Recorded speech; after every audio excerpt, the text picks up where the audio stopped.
What will the new normal be when we finally get past COVID 19? How will we live our lives and conduct business? I get this inquiry several times a day, if not more, and wonder myself, how have the events of the last several months changed us? Obviously, everyone will answer the question differently. I've determined my family spent too much money eating out at restaurants before the recent crisis. To be sure, our grocery bill is higher than it was previously, but we've been saving money on food in aggregate and in a meaningful way. Once the economy fully reopens, I don't know if we'll go back to our old eating habits. I would like to think that we won't, but imagine this might depend on which restaurants fully reopen. As I type, this is decidedly uncertain. Perhaps interestingly, I've been watching significantly less television. Conservatively, I would estimate I've cut my viewing habits by half, if not greater. Instead, I've been reading more than I have in years. When I finish one book, I pick up another.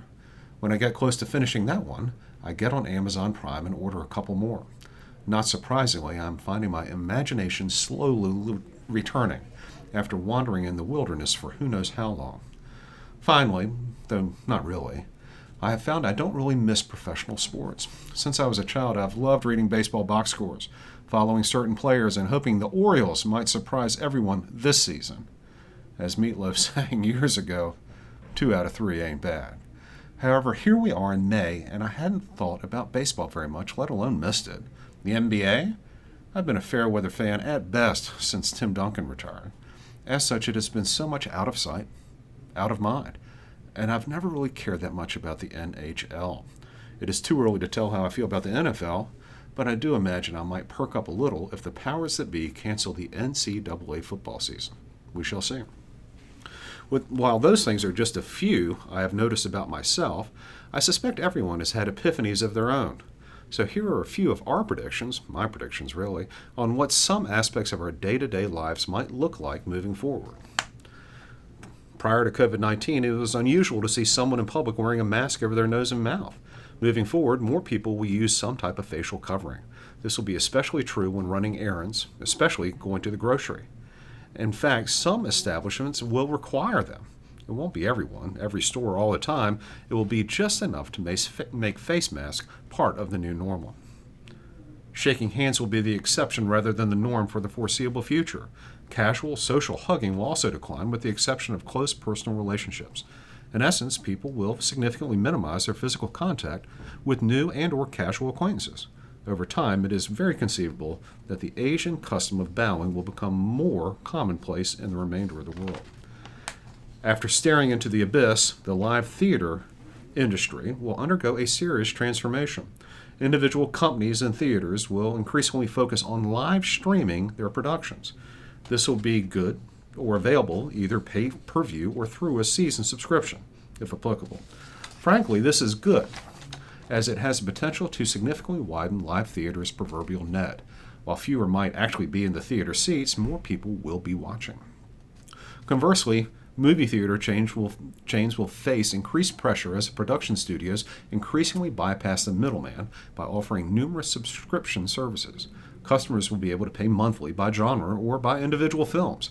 Netflix has basically already shown the industry how to do it. The COVID-19 pandemic will simply force the traditional studios to get with the program. The sports industry will also undergo significant change. While passionate fans will continue to attend events, casual fan attendance will drop, particularly in enclosed arenas or stadiums. Depending on the team, the city, and the sport, some of these declines could be significant. Due to the relative lack of current star power, the NHL and Major League Baseball might be at risk for a significant erosion in overall interest, especially when compared to the NBA or NFL. This could lead to future declines in corporate sales, which prop up attendance figures across all professional sports. Small market teams are especially at risk for irrelevance, and these leagues, the NHL and the MLB, will struggle with underperforming franchises moving forward. As a result, player contracts and franchise values will get smaller. While not quite a death knell for professional hockey and baseball, the two will emerge from COVID-19 considerably weaker than either the NBA or the NFL. College sports will also suffer in aggregate. While there won't be a significant drop in interest for major programs in the major sports, other colleges and teams will struggle with both attendance and overall levels of interest. As a result, many colleges will dramatically cut their athletic budgets and the number of teams that they field. While most programs were losing money previously, they will become financially untenable in the future. After all, a small drop in revenue from either basketball or football results in big cuts in spending across the board. People will be excited when their favorite restaurants reopen, if they reopen. However, stuck in the middle restaurants and chains, those which don't compete effectively on either price or product, will see a sharp drop in demand. Traditional so-called fern bars will be the hardest hit, particularly in markets where there are multiple and arguably better options. This was a trend prior to COVID-19, and it will significantly accelerate moving forward. After having to do so during the lockdowns, people will continue to cook more at home. While eating out is convenient, tasty, and fun, families will have noticed a savings in their budget from preparing their own meals. Interestingly, one of the unintentional, though very welcome, outcomes of this crisis will be a slowing in the growth rates of obesity, diabetes, and other diet-related illnesses in the United States. The decline in the Chinese restaurant industry will continue, but for different reasons. Because their hard work ensured greater opportunities for their children, also coupled with declining overall Chinese immigration patterns, first-generation Chinese Americans won't have anyone to take over their restaurants. It will just seem suspiciously coincidental with COVID-19. As a result of this decline in the Chinese food industry, South Asian and or Pan-Asian restaurants will continue to adjust their cuisine to American taste and they will proliferate. My grandchildren will probably be more comfortable with dishes like chicken tikka masala, pho, larb, and samosas than with kung pao chicken, hot and sour soup, egg rolls, and lo mein. The fast food industry will redesign floor plans and adopt technology to ensure the next public health scare doesn't impact their businesses like this one did. This bodes poorly for cashiers and other front-of-the-house personnel as those jobs start to disappear from the economy. Fast food will become truly that, fast food. Customers will order and pay by phone and pick up their meals in a sort of a automat type manner. Overall, fast food chains will become leaner and meaner.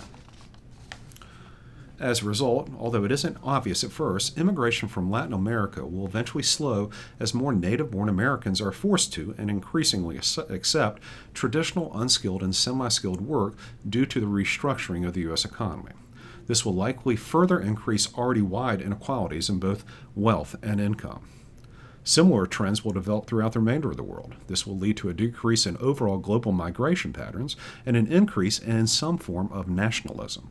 As a result, there will be a pronounced shift in public opinion for countries, their own countries, to be more self-sufficient in all definitions of the term. Obviously, the trend towards greater globalization will suffer a setback. Already on its last leg, with a few exceptions, the generic suburban enclosed shopping mall will become a relic of history. Phrases like food court will fade from usage because there won't be many, if any, food courts remaining in the U.S. As a result of the decline in enclosed malls and consumer behavior, anchor retail chains will become under attack.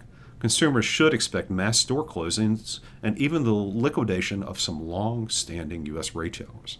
The remaining anchor store chains will become more specialized and will collude with one another to ensure they aren't carrying the same products at the same price points and in the same locations.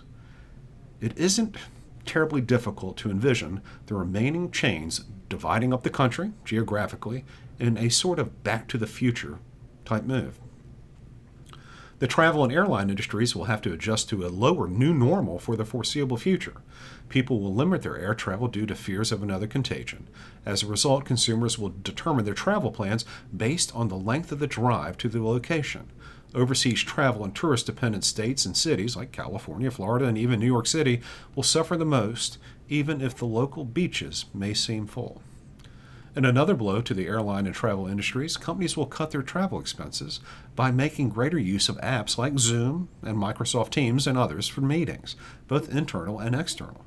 Even a 10% reduction in airline travel at the corporate level due to more efficient use of communications technology will have a huge impact on the airline and transportation industries. Numerous cities and counties will declare bankruptcy over the next 12 to 18 months due to severe shortfalls in revenue from the COVID-19 pandemic-related economic shutdown. This will impact public jobs, services, educational systems, and force some municipal consolidations for greater efficiencies.